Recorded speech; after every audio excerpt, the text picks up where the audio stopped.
Oke, saya mulai saja ya, biar nggak buang waktu. Assalamualaikum warahmatullahi wabarakatuh.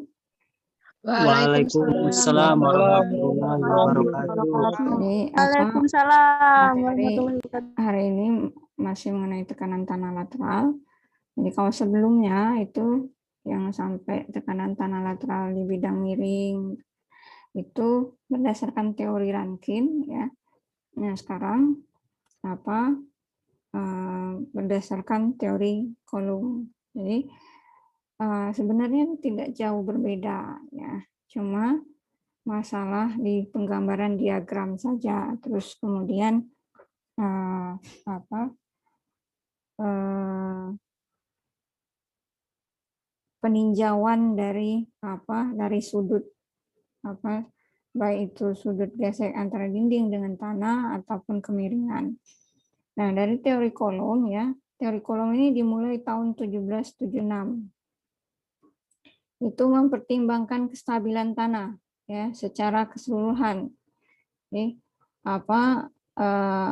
kalau dari kemarin Rankine kemarin dia kan cuma difokuskannya itu lebih ke beban di atas permukaan itu kan. Kalau kolom dia mempertimbangkan kestabilannya, lebih ke kestabilan tanahnya, lereng ya, berarti kalau kestabilan tanah itu dia bidang miring secara keseluruhan. Nah, pada bagian tanah di antara dinding penahan dan suatu bidang runtuh itu dilakukan secara coba-coba atau trial failure plane. Jadi belum tahu ini, jadi dianggap ya misalnya ini ada dinding penahan tanah.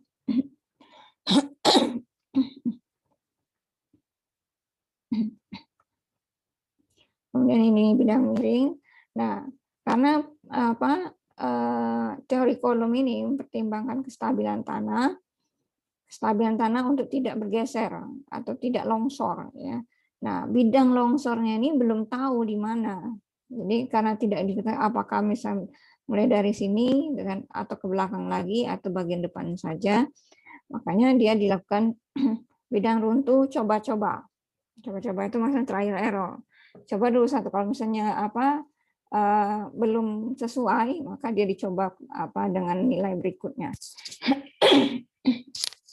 Nah, kemudian gaya antara bagian tanah dan permukaan dinding itu ditentukan dengan memperhatikan keseimbangan gaya yang bekerja pada bagian tanah tersebut ketika bagian tersebut berada pada titik gelincir. Titik gelincir itu maksudnya bidang gelincir. Ini kalau misalnya bidang gelincir, bidang longsornya, ini di bidang longsornya ini. Ya, di batas antara tanah yang longsor dengan tanah yang stabil. Ya. Nah, kemudian friksi ini gesekan berarti ya, gesekan yang terjadi antara dinding dan tanah di dekatnya, tanah dekatnya berarti di belakangnya, dinyatakan sudutnya itu dinyatakan dengan delta defleksi. Dapat ditentukan di laboratorium melalui uji geser langsung. Jadi ini bisa juga kalau di Mektan ini sudut geser. Jadi ini sama dengan sudut geser untuk yang ini ya. Tapi nanti jadi boleh pakai ini, boleh juga pakai ini. Nah, untuk gaya dorong aktif ya, kalau misalnya ini secara general ya, secara umum itu KA-nya itu kalau penggambarannya seperti ini, karena ini buku yang jadi untuk kolom ya ini dengan buku yang berbeda ya, dia notasinya juga berbeda. Kalau di sini beta itu adalah kemiringan lereng ya kan. Kemudian di sini ini adalah yang sudut theta ini adalah kemiringan dari gelincir ya. Nah sedangkan ini delta ini adalah kemiringan dari gayanya, tekanan lateralnya. Nah, jadi nanti di buku yang lain, ya, buku Raja Emdas itu malah dijelaskan lebih detail, ya. Kalau ini kan nggak terlalu detail, kan. Nah, tapi kalau yang ini dia menggunakan ini koefisien aktifnya sin alfa minus sin theta per sin alfa, ya. Kemudian dibagi akar sin alfa plus delta plus akar lagi sin alfa plus delta sin theta plus delta dikali sin theta minus beta dibagi sin alfa minus beta dikuadratkan. Nah, ini dia gaya dorong aktifnya jika C sama dengan 0, setengah Ka gamma H kuadrat. C sama dengan 0 berarti pasir, kan. Nah, titik tangkap maksudnya titik berat, ya. Intinya sih sama saja ya, tekanan aktifnya Ka kali gamma kali H minus 2C akar Ka. Nah, sekarang Ka-nya ini, ya. Bagaimana cara mencari Ka-nya yang berubah? Ininya tetap sama, yang tekanan pasif, kan. Kp dikali gamma dikali H plus 2C akar Kp. Ini sama, cuma yang berbedanya koefisien aktif atau koefisien pasifnya. Itu saja yang berbeda, ya. Kalau di Rankin kemarin Ka itu sama dengan 1 minus sin theta, 1 plus sin theta. Kp-nya itu sama dengan 1 plus sin theta, 1 minus sin theta. Jadi yang berbeda antara Rankin dengan kolom itu, ya, hanya di Ka-nya saja, Ka dan Kp. Nah, Ka dan Kp inilah yang berdasarkan sudut-sudut yang bekerja di belakang dinding penahan tanah dan sudut yang bekerja pada dinding penahan tanah itu sendiri. Nah, makanya ini tetap ya. Nah, ini disebutkannya setengah Ka gamma H kuadrat. Hanya ini 2C Ka kohesi, ya, maksudnya ini koefisien aktif tanahnya, ya kan. Jadi kalau di kolom yang ini adalah aktif dinding, ya. Yang yang Ka ini adalah aktif tanahnya, aktif kohesi tanahnya, ya. Ininya diasumsikan jaraknya H/3. Nah, tapi nanti tergantung dari bagaimana menggambarnya. Nah, ini gaya dorong aktif kolom yang versi yang pertama. Yang kedua, kalau misalnya dia lihat sini, ya, di sini, ya, kemiringannya itu alfa, ini kemiringan lereng. Nah, kalau yang ini, ya, ini kalau kalian baca di buku Braja Emdas yang terbaru, itu dia lebih detail, lebih dikembangkan lagi, ya. Nah, kemiringan alfa, bukan kemiringan alfa, ya, maksudnya kemiringan lereng. Alfa ini kemiringan lereng.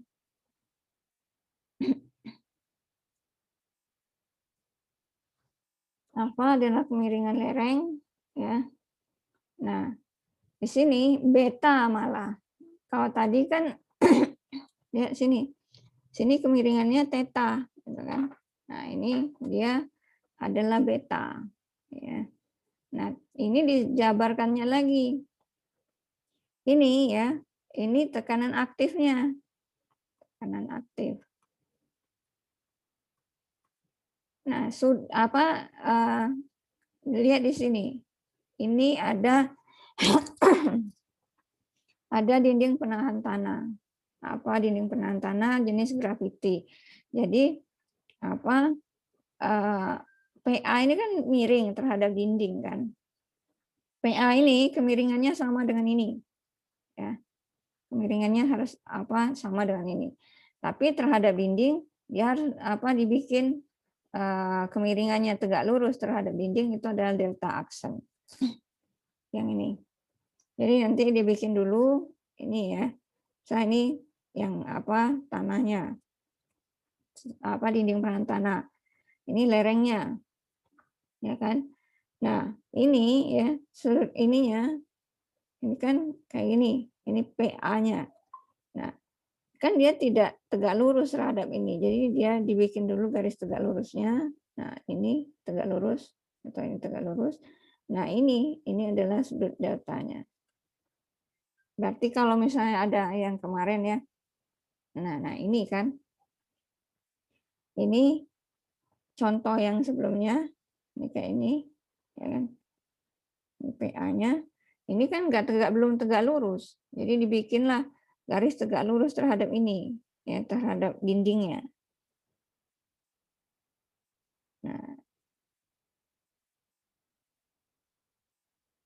Nah, ini adalah deltanya. Kalau kemarin itu delta itu ini, sudut ini. Ya kan? Nah, kalau sekarang kalau di kolom sudut ini ya, sudut yang kemiringan ini adalah theta. Lihat di sini. Ini ya. Ini theta. Jadi di sini dijelaskan benar-benar. Nah, kemudian ini ya, kalau kemarin kan dibikin memperkirakan. Makanya agak ribet. Jadi bentuknya seperti ini, ya kan? Nah, ini dibikin lagi jadi 2 kali, kan? Tapi kalau ini enggak. Kalau yang ini ya, jadi dibikinnya untuk mempermudah. Ini dibuatnya dari awal itu harus tegak lurus. Jadi misalnya gini, dia ditariknya garis panjang itu kan. Ininya. Nah, kemudian untuk diagramnya, ini kan diagramnya yang di belakang ini. Antara garis biru yang ini ya ke dinding itu adalah diagram tekanannya. Nah, diagram tekanannya dia bikin harus tegak lurus terhadap garis yang di belakang. Nah, ini harus tegak lurus. Nah, di sini sudah sudah dibikinnya semua. Jadi kalau enggak kayak kemarin kita memperkirakan saja. Kalau ini yang kolom ini dia sudah disimulasikannya ya besaran sudutnya masing-masing. Kalau misalnya ini betanya berapa? Misalnya 20, berarti yang sisanya ini 90 plus theta minus beta. Jadi sudah jadi berarti sudut yang ini sebesar ini. Nah, yang ini sebesar ini. Ya kan? Nah, ini beta minus alfa. Alfanya itu adalah kemiringan lereng. Ini. Nah, W itu adalah berat tanah, ya. W itu adalah berat tanah. Kemudian F, nah kalau tadi F resultan gaya atau gaya total, ya. Resultan geser atau gaya geser dan gaya normal ya pada surface failure, pada permukaan permukaan longsor ya. Failure ini kegagalan ya. BC ya kan, ini dianggap BC nih titik garis BC ya. Itu adalah bidang longsornya ya. Bidang longsornya ini dianggap BC ini bidang longsor. Nah, BC ini yang dicari coba-coba itu ya. Oh, kalau BC-nya di sini. Kalau BC-nya misalnya ke sini, naik lagi ya. Berarti ini ya AD-nya itu berubah lagi ya. Jadi nanti makanya dia disebut awal itu dia dicoba-coba ya. Yang mana yang mendekati. Kemudian PA itu adalah tekanan aktif per satuan panjang dinding. Nah, arah PA ya, arah PA itu sudut dalamnya inklinasi itu terhadap delta aksen. Nah, ya ini tadi lah. Nah, jadi kalau digambar ya gaya yang bekerja ya W, PA, kemudian resultannya itu membentuk poligon tertutup. Jadi poligon tertutupnya seperti ini. Nah, ini PA-nya ke sana, P-nya ke sana, W-nya ke sana. Nah, ini kalau teori konom ya. Nah, ini nah lihat ini ya. Kalau misalnya diketahui berat tanahnya ya, berat tanahnya diketahui, sudut-sudutnya diketahui, bisa saja menggunakan tekanan aktifnya pakai rumus ini ya. Jadi PA itu sama dengan W per ada dua opsi, bisa secara langsung atau bisa pakai koefisien aktif. Kalau yang ini nggak pakai koefisien aktif, jadi W per sin 90 plus berarti sin yang ini kan, sin sudut yang ini ya, sin 90 plus theta plus delta aksen minus beta plus sudut geser aksen. Nah, ini per W, W per ini dikali sin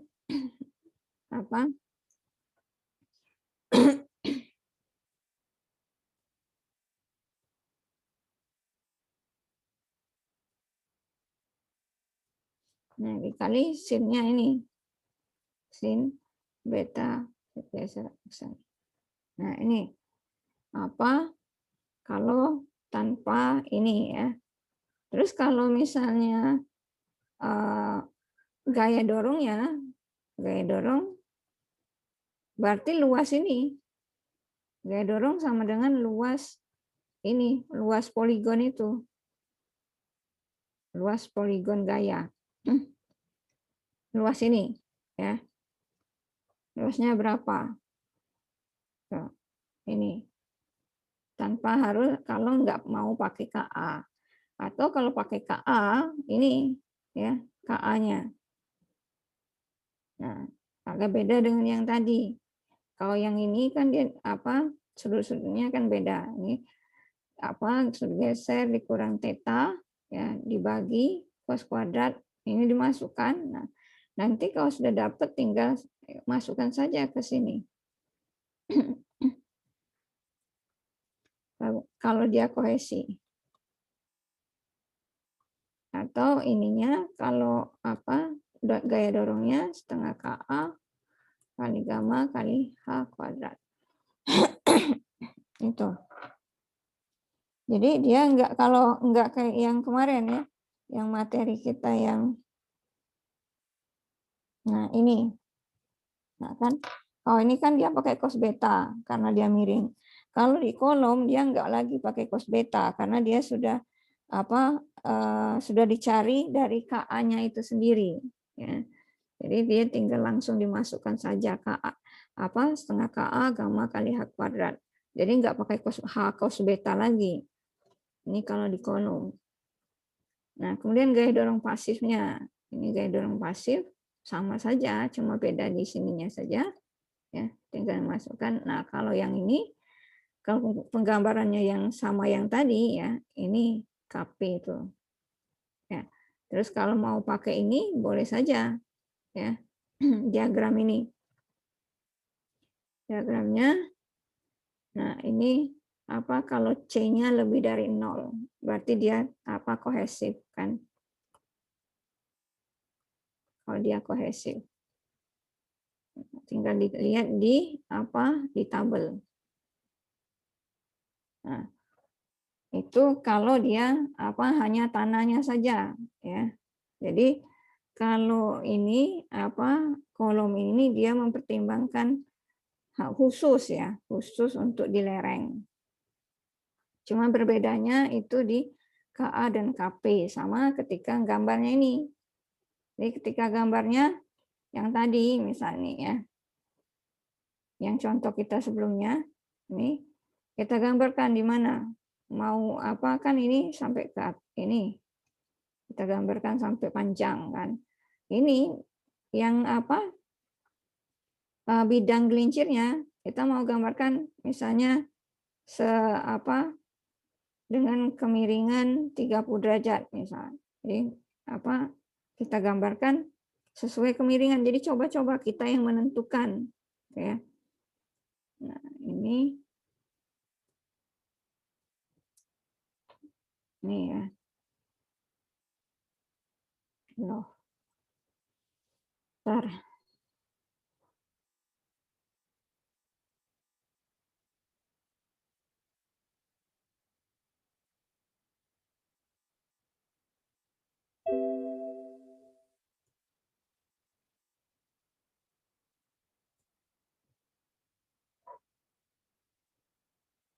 Ini saya ingin saja pindahin saja contoh yang minggu sebelumnya.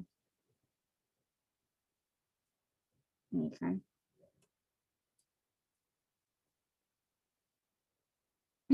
Cara gambar untuk yang kolom. Saya kopikan dulu.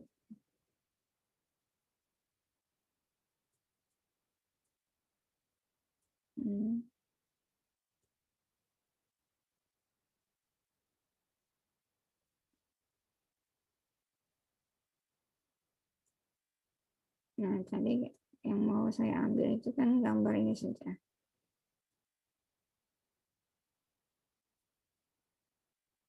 Nah, karena kolom ini dia trial error, ya coba-coba. Ini ya. Nah, jadi pertama dia gambar yang bidang gelincirnya ini dulu. Ini kan ada A, B, C, D kan. Ini alfanya itu kemiringan lereng. Nah, sekarang B-nya yang kita tentukan. Berapa yang mau kita gambar B ini. Nah, terus kalau ini dari mana Bu dapat ini? Ya, dapat sudut theta ini. Sudut theta itu kan di sini. Nah, kemiringan ini loh. Nah, ini theta. Dapatnya dari mana? Kan bisa ini di sini, ya kan? Bisa kita pakai ini. Nah, kalau misalnya ini, ya, ini ke sini langsung, ya, atau hanya ini saja. Nah, boleh pakai ini saja. Ini berapa jadi? Kalau sudutnya ini, tingginya berapa? 750 dikurang 1 meter, dikurang 1 meter kan? Berarti ini 6,5. Nah, sekarang ininya aja 4. Ya, 4 dikurang berapa nih? 0,8 tambah 0,7 1,5 dikurang 1,5 tambah 0,5 2, ya kan? 2 ditambah 2,25 berarti 4 dikurang 2,25. Jadi berapa itu? 1,75 kan ini. Nah, berarti ini sudut yang ini dari mana? Ini 1,75 kurang dibagi 6,5. Nah, nanti cari tetanya berapa di kalkulator saintifik itu. Dapatkan sudutnya dalam derajat. Ini ya, dapat ini. Kemudian tadi kan bikin garis ABCD kan. Ditentukan, kita yang menentukan. Ini kita panjangkan. Ya. Kemudian kita mau gambar yang garis BC, yang garis yang ini. Nah, garis yang ini. Nah, B-nya itu mau kita gambarkan berapa derajat. Ya. Tergantung maunya berapa derajat. Misalnya, oh Bu, saya mau kita gambarkan 30 derajat. Jadi kita gambarkan 30 derajat misal ke sini. Nah, ya kan? Misal ini 30 derajat, Ibu kan nggak pakai busur. Jadi kalian pakai busur 30 derajat. Ini C, ini B, ini A. 10 menit lagi ganti ya. Nah, dari sini sampai sini paham nggak caranya? ini dulu. Halo? Sampai sini paham nggak?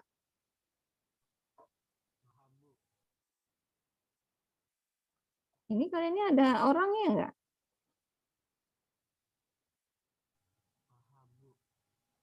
Sampai sini paham nggak? Bu, yang bagian alas 4 itu 2,25 itu 2,25 atau 2, Bu? Kan ini. Kan alas ini kan 4 ya. Ini ya. Kan yang panjang ini kan 4 kan. Kita kan mau ngambil yang ini saja kan. Nah, sekarang ini kan keseluruhan 4. Berarti ini nih kan apa di 4 dikurang 0,8 ya kan? Yang ini.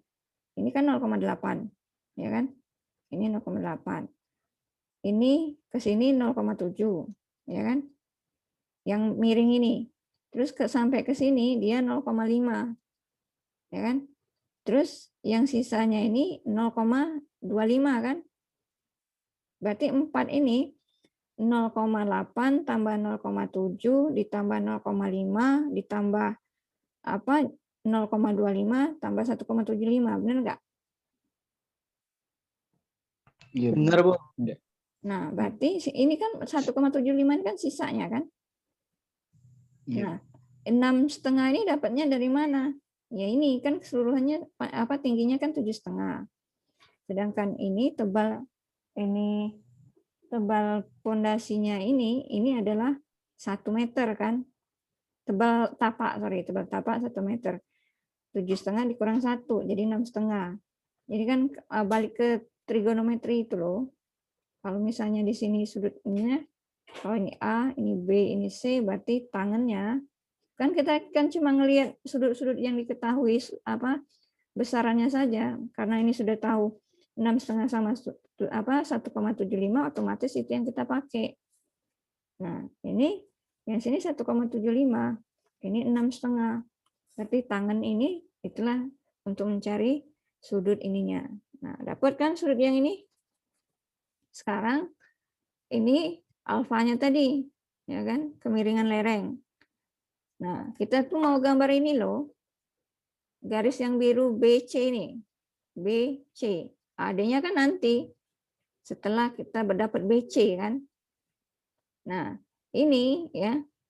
BC-nya ini, betanya ini. Nah, betanya ini kita yang tentukan dengan cara coba-coba tadi. Pertama misalnya, coba gambar dengan 30, kan? Diukur ya, pakai busur. Kalau ini kan bukan dihitung 30 ini, ditentukan. Ya, 30 yang di bawah ini bukan dihitung tapi ditentukan. Beda dengan yang ini tadi, yang theta ini. Ini dihitung. Kalau yang ini enggak, ya. Ini kita tentukan, kita coba-coba. Sama misalnya 30. Nah, kalau sudah 30 dapat, nah berarti yang kita cari ini kan apa? AD-nya. AD-nya itu harus tegak lurus. Dibikin kalau tegak lurus. Ini. Ya. Ini nah. Nah, nanti ya. Nanti kalau sudah dapat ini sudah dapat kan apa? Alfanya kan dapat kan berarti sudut ini akan diketahui 90 dikurang sudut theta yang sudah kita cari dari tangan tadi plus kemiringan lerengnya. Nah, kalau ini kan sudah dapat semua, alfanya dapat, betanya kita coba-coba, tetanya tadi dari tangan tadi, itu kan. Nah, itu baru nanti dimasukkan ke ini nah KA ini, gitu kan. Untuk nyari KA atau kalau enggak itu ini dari sini. Nah. Jadi dibikin ininya, apa namanya? Dibikin dulu gambar yang ini loh. Nah, ini kan. Nah, digambar ininya dulu. Nah, nanti ditentukan sudut-sudutnya. Ya. Sudut-sudutnya dapatnya berapa? Terus P-nya gimana, Bu? P ini kan dia gaya aktif tanah kan. Kalau tanahnya miring, ya kan? Tanahnya miring, berarti dia ini sejajar dengan kemiringan ini. Tapi sudutnya ini harus tegak lurus terhadap dinding tanah. Jadi gini. Mana tadi? Nah, ini kan ikutin ini. Ya. Ini kan. Ini PA-nya. Ya kan? Tekanan aktifnya. Tapi yang mau delta yang mau kita cari itu kan di sini. Jadi digambarkan dia harus tegak lurus dengan ini, ya kan? Berapa nanti? Nah, inilah deltanya. Jadi digambarkan untuk PA-nya digambarkan lagi. Paham nggak untuk PA ini? Jadi gini. Saya ulang. Untuk kan dia ada untuk KA itu kan ada delta aksen kan? Delta aksen itu dapatnya dari mana? Delta aksen yang ini. Delta aksen itu dapatnya dari sini, ya.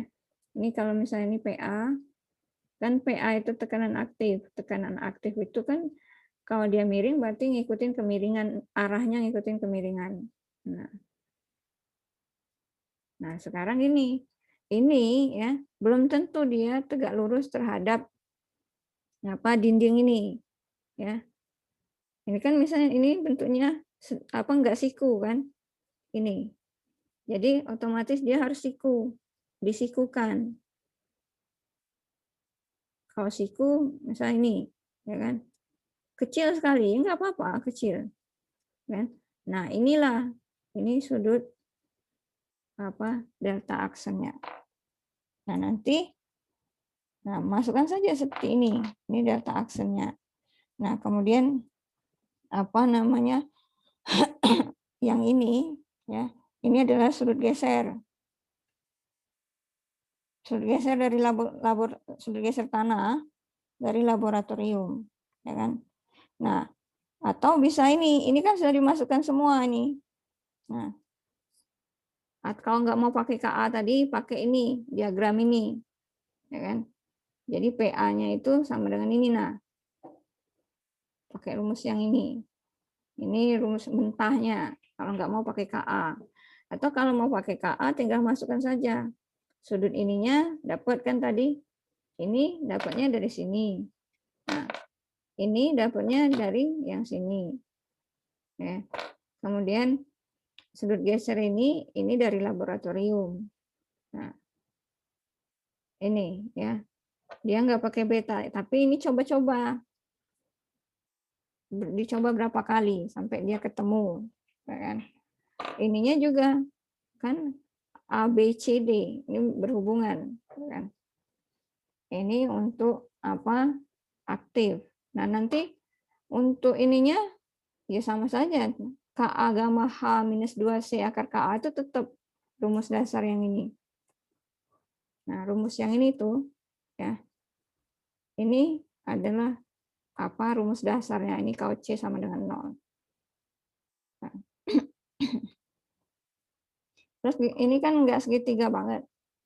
Berarti gimana cara nyarinya? Ya sebenarnya Pak dijadiin dicari ini tingginya. Nah, 1, 2. Ya kan? Nah, dari sini ada yang mau tanya enggak? Nah, ini Ini dicoba-coba dulu. Kalau 30 berapa? Kalau misalnya 45 berapa? Kalau 60 berapa? Atau misalnya mau kalau 35 berapa? Gitu. Jadi sampai berapa kali percobaan? Bisa ke sini. Termasuk mau ke sini. Boleh saja. Karena dia nanti yang paling stabil itu yang mana? Gaya dorongnya yang paling besar yang mana? Gaya dorong yang paling kecil yang mana? Kan dihitungnya seperti itu nanti.